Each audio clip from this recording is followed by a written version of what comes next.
Next machine that we have is liquid damage, no power. So let's open this thing up. Okay, what do we got here? A1708, this is not the touch bar version. So the same thing applies. I'm going to unplug the battery because I don't want the amperage that the battery is pulling to change my reading of how much amperage the motherboard itself is taking. I want to get an idea of just what's going on with the board. So I'm going to open this up so it thinks it's open and plug it in, and we're going to see how many amps this takes and also what voltage we're at. So it looks like this is at 5.22 volts, 0.02 amps, so we're not even making our way to 20 volts, which means we're not doing any negotiating with the charger. There's a chip called the CD3215, and the CD3215 does all of the communication with the charger, and that chip requires 3.3 volts PP3v3_G3 hot to be present. Alright, we're going to take a look around the board, and oh dear God. Ew. And what do you know? Look at my CD3215. Oh yeah. Look at that. Isn't that beautiful? That's beautiful.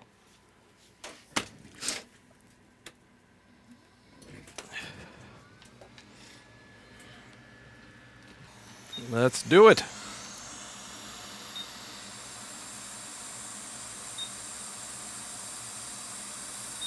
Look at that flux flow.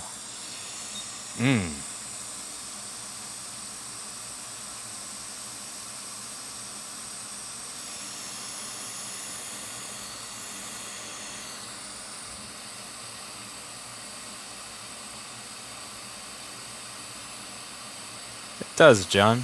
That's also because it's new.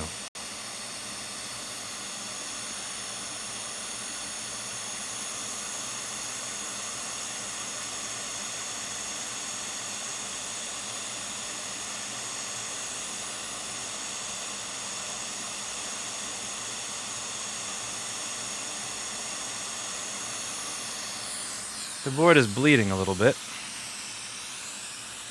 Now there's the rest of this disgusting board.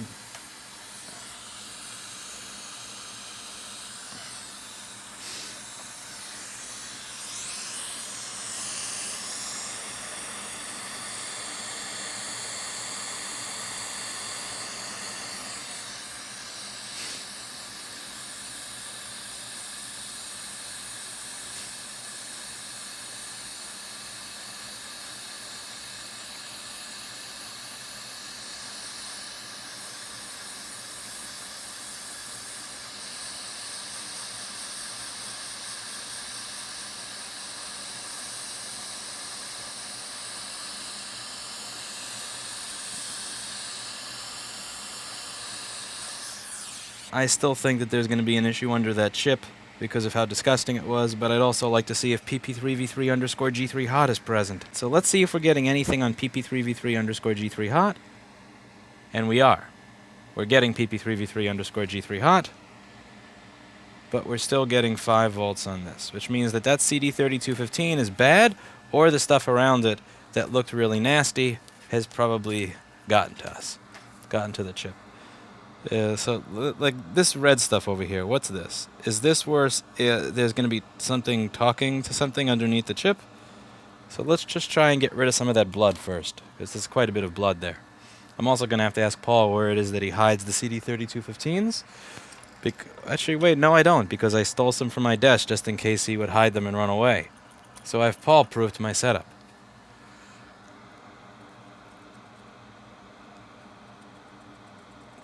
You always want to make sure that you've Paul-proofed your setup, so that Paul can't hide things from you. Alright. In order to be able to clean that the way I'd like to clean it, I'm going to have to remove that chip. So let's go ahead and move.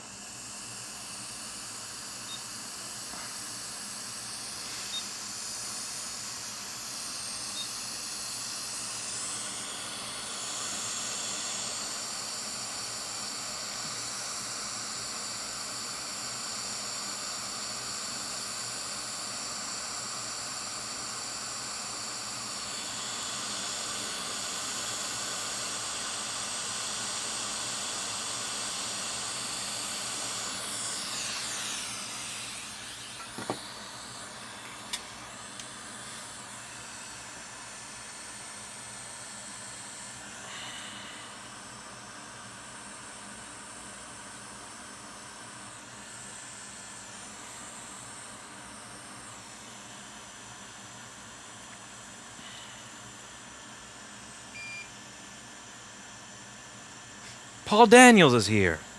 Paul Daniels lives in a country where you're not allowed to import pre-balled CD3215s. That poor bastard. That poor Paul Daniels.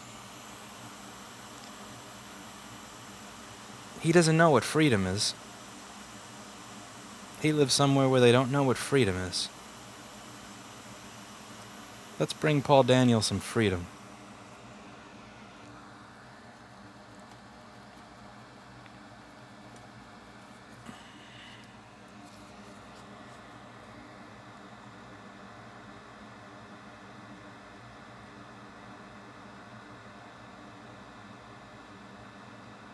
Okay.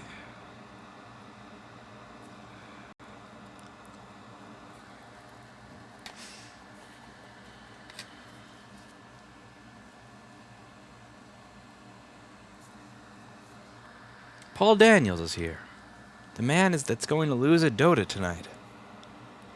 I've been on a winning streak with Dota. I've been streaming him to Twitch. And I am about to kick Paul Daniels' ass in some Dota.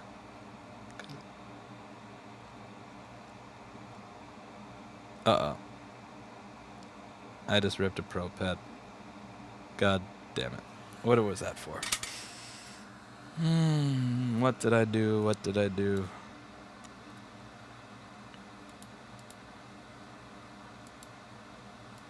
Wait, you're not connected. How the hell are you not connected?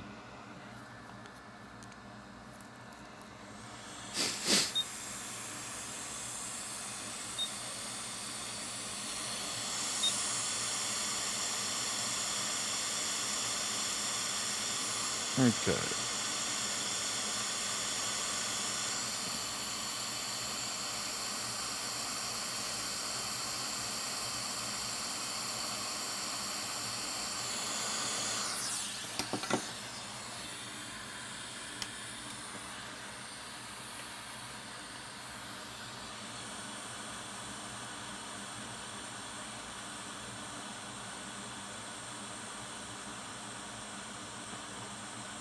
Alright. So this attaches to this. And I broke that. But here's the funny thing. The schematic says NC, as in not connected. So why would you bother running pathways on the board and creating a probe point and creating a trace and a via that goes to a probe point for something that's not connected? That really doesn't make any damn sense. This makes no sense whatsoever. I have no idea why they would bother doing that. Look at that fresh flux.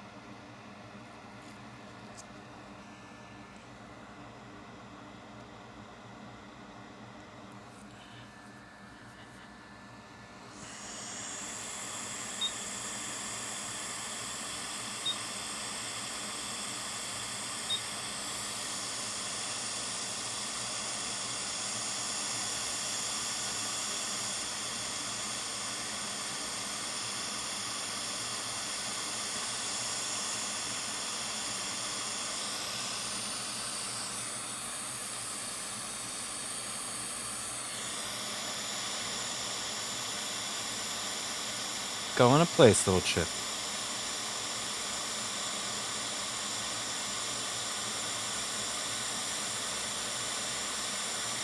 Rest.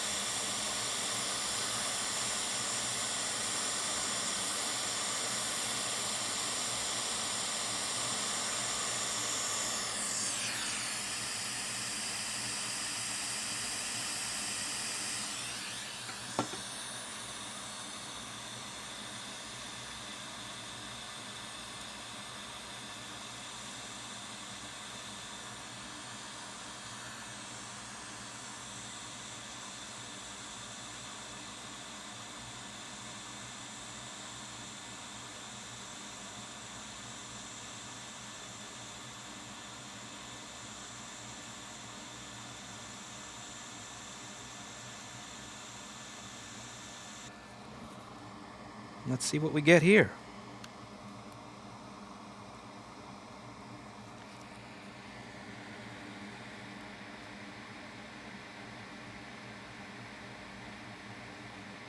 $5.22, and it's not changing.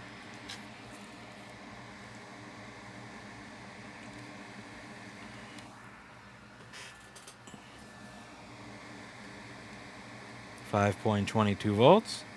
It's taking an extra 20 milliamps here, but it's still stuck at 5. Yep, this is no good. Perhaps our other CD3215 has problems as well. Or maybe some of that corroded junk down here actually matters. Let's see, what is all this junk for? Because this doesn't look any good. As you know, as nasty as this stuff looks, it doesn't look like something that would have actually destroyed anything. Yeah, this is speaker amps. That's not something that matters for anything. I could give a shit less about speaker amp. Perhaps our issue is with the other CD3215.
iPhone 4. I want an iPhone 4. Where is my iPhone 4?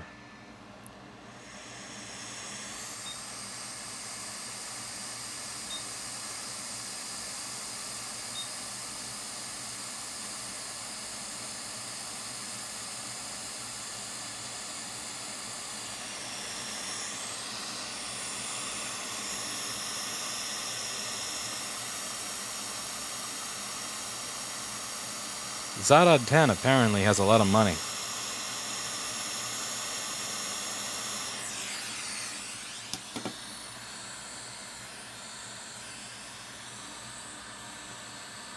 Zada 10 sounds like a member of the Genius Bar.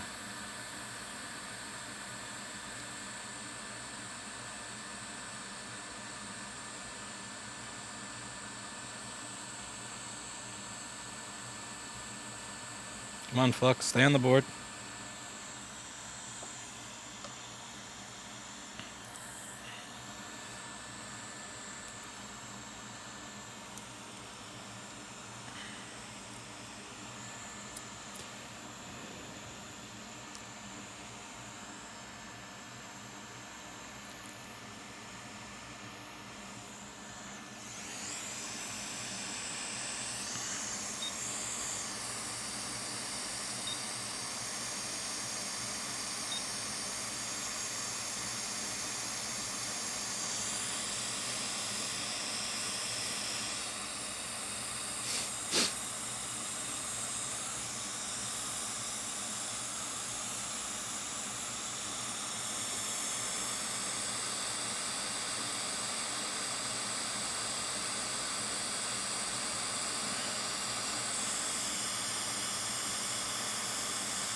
Don't you try to get away.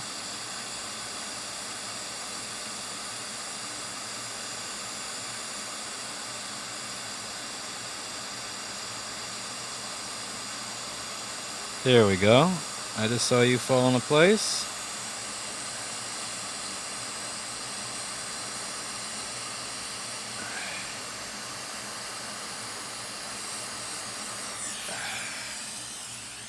Now you cool.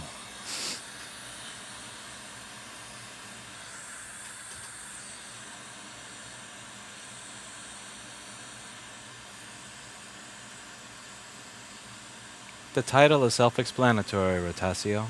It's actually self-explanatory. The title explains itself.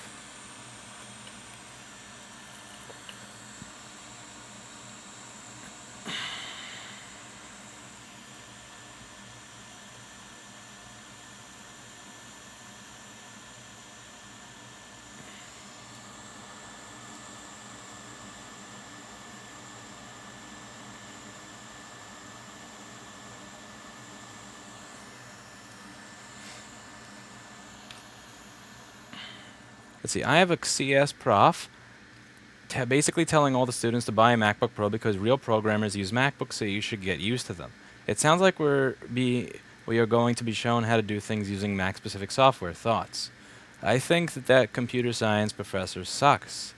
Granted, I'm not a programmer, but he's telling you that real programmers use this, so you should get this because that's what real programmers use. No, real programmers use what works for them. And if a MacBook works for you and you're a real programmer who makes real money, then use a MacBook. If you're a real programmer and you're like Paul Daniels and you just sit there writing your GPL software using a Stallman-created text editor, then use that. Use what works for you. But in college, what they should be doing is they should be trying to get you to figure out what works for you, and they should try to get you in a state where you can think for yourself. But college doesn't seem to do that anymore. College appears to just kind of tell you what it is you should think. And that's one of the reasons I'm not a big fan of college being free, because college seems to be less about teaching you how to think and more about telling you what to think. And I don't think that's good at all, and I'm not a big fan of it. Aha! 20 volts. Here we go. 20 volts, 2 milliamps. Look at that. So we've made some progress here. See that? 20 volts. But it's only taking 2 milliamps, which means it's not turning on. That's no good. What's a Stallman, says Paul Bryan. Richard Stallman is Paul Daniels' biological uncle. He taught him everything he knows and how to engineer software. Yeah, so we are getting 20 volts now, but it's taking 20 or 2... that's 20 milliamps. Alright, so now we have to figure out why this board is not turning itself on. So we fixed our first problem, and now most certainly we're going to have secondary issues and other things as well. So the first thing I'm going to do is go through some basic power rails on this MacBook while I'm waiting for the ultrasonic cleaner to heat up, because I imagine the ultrasonic cleaner is going to help me with this. This is one of those boards that's nasty enough that I would use the ultrasonic cleaner on it. Pee-pee bus. Pee-pee bus. Pee-pee bus. So our pee-pee bus is 0.6 volts. That doesn't sound like a healthy pee-pee bus. Is pee-pee bus shorted? 55 ohms. Yeah, that's a shorted little pee-pee bus. What could be shorting our pee-pee bus to ground? Here's where our pee-pee bus is. We're going to solder a wire from the power supply to our pee-pee bus. And then we're going to inject voltage into our pee-pee bus and see what gets hot. This is not a very sexy looking solder joint at all, but it's fine. It'll do because this is just a testing solder joint to inject voltage into the board to see what it is that gets hot along our pee-pee bus. And at this point, you can probably tell that I'm just looking for excuses to continue saying pee-pee bus. Pee-pee bus. Pee-pee bus. All along the pee-pee bus. Let's get started and inject some voltage into that pee-pee bus and see what it is that gets hot on my board. We're going to start with 0.6 5 volts. And we'll go up a little bit from there.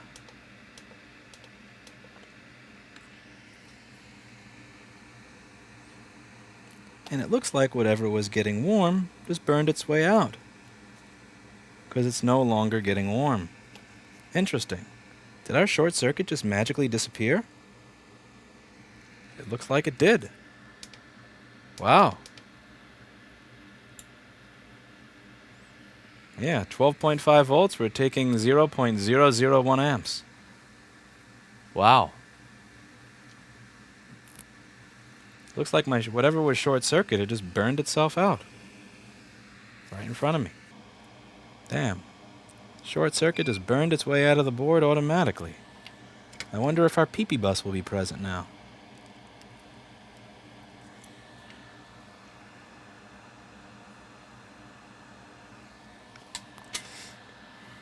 Maybe, let's see what it is we get on the multimeter.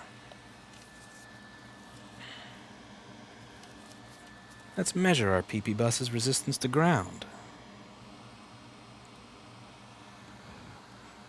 And it's going up to kilo ohms. So before we had 50 to 60 ohms, and now we're getting 2,900, 3,000 ohms, 3,500 ohms, and up it goes. So it looks like our short was something that was intermittent that got blown up. Interesting. Alright, let's see what happens when we plug in a charger. So when we plug in a charger, 5.22 volts, here we go, 20 volts, 400 milliamps, 600 milliamps. So now it looks like this is actually turning on. Check it out, folks. We've got CPU V-Core. Look at that. That's CPU V-Core. This is a MacBook board that's turning on.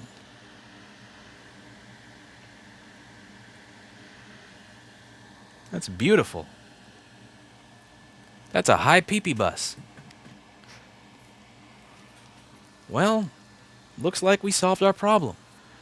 First, we had an issue where the CD3215s, which are supposed to talk to the charger and negotiate the USB-C charger being 20 volts instead of 5 volts, weren't working due to heavy corrosion. We replaced one, but it still didn't work, so then we replaced the other one. Interestingly enough, they were both bad, even the one that was not really corroded. After we did that, it still wasn't turning on, and when we checked our PP Bus G3 Hot, PP Bus G3 Hot had a 50 to 60 ohm short to ground. We injected voltage in there to try and figure out what it was that was shorting it to ground, and the moment we injected voltage, it immediately stopped being short-circuited.